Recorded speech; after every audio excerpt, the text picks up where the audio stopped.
Қайырлы күн шебер қаншайымдар. Біз өткен жолы тоқыған андай роза гүлдерімізді бүгін енді мынандай құмыра тоқып,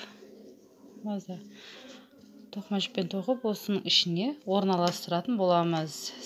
Біреуге сыйлыққа бергенге де, үйге қойғанға да әдемі көрнекілік болады.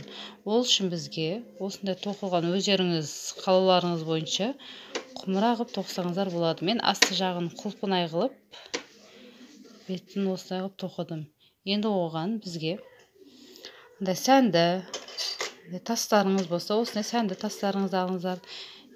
Маған 7 гүл тоқыдым, осы 7 гүлді пайдаланатын боламыз. Және ыстық кіре қажет болады. Енді жұмысымызды бастайық.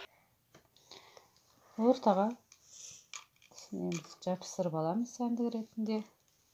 Және өзінің басын мен осы жерлерге шамалап қойдым.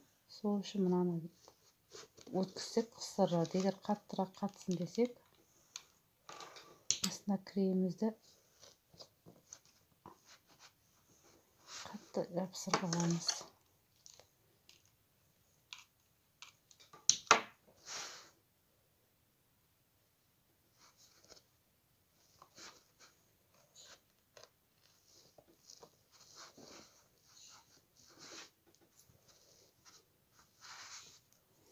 Ендігі кезек гүлдердің арасына кіргізу керек болады.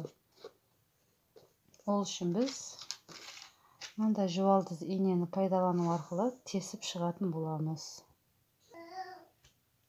Міне шебер қаншайымдар, гүлдің бәрін жайғастырып болдық. Енді одан да сәнді болу үшін сәнді моншақтарды алып, біз осыны құлпынайлардың ортасына жапсыратын боламыз.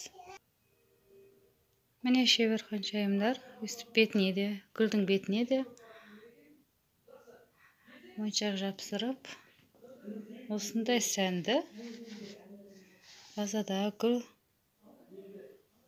жасасаңыздар болады.